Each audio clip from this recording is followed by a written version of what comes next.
আপনি ভালো মানুষ তখন যখন অন্যায়ের প্রতিবাদ করেন, যখন কালোকে কালো বলেন, সাদাকে সাদা বলেন। ফ্যাক্ট হচ্ছে 2018-তে কোনো ভোট হয়নি। কি করেছে সবাই জানে, কেউ জানে না এরকম নাই বাংলাদেশে।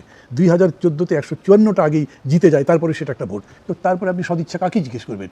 বাকি মানুষের সদিচ্ছার সমস্যা নেই, কিন্তু ক্ষমতাসীন যারা, তাদের সৎ ইচ্ছা হলো যেমনি বাড়ি ক্ষমতায় থাকতে হবে। তো আপনি কী সদিচ্ছা জিজ্ঞেস করবেন? এই যে সরাসরি ফরেন মিনিস্টার বললেন, উনি ইন্ডিয়াতে গিয়ে বলেছেন যাতে এই বাংলাদেশে শেখ হাসিনাকে ক্ষমতায় রাখা হয়, তার ব্যাপারে কোনো ব্যবস্থা নিয়েছেন? কিসের সদিচ্ছা, কাকে জিজ্ঞেস করছেন? আমি তো মনে করি যে এই গভর্নমেন্ট সমস্ত সদিচ্ছা, সদ্গুণ, সুকুমার বৃত্তিগুলো হারিয়ে ফেলেছে। তাদের কাছে একটাই হচ্ছে বিষয়, ক্ষমতায় তাদেরকে থাকতে হবে। এবং সেই জন্যে এইবার যখন প্রাইম মিনিস্টার গেলেন তখন কিন্তু প্রায় একই রকম কথা উঠেছে। কিন্তু যেহেতু উনি এরকম ডাইরেক্ট কিছু বলেন নাই, প্রধানমন্ত্রীকে সম্মান করেন, সেই প্রশ্নটা করে নাই। কিন্তু এটা তো ঠিক যে আপনি শুধু তাকে সফর থেকে বাদ দেওয়ার মধ্যে দিয়ে আপনার সদিচ্ছা প্রমাণিত হয়নি। আপনি এটা বলতে পারেন নাই যে আমি সব কিছু বাদ দিয়ে করতে যাই। আমার প্রশ্ন হচ্ছে, দেখেন এই যে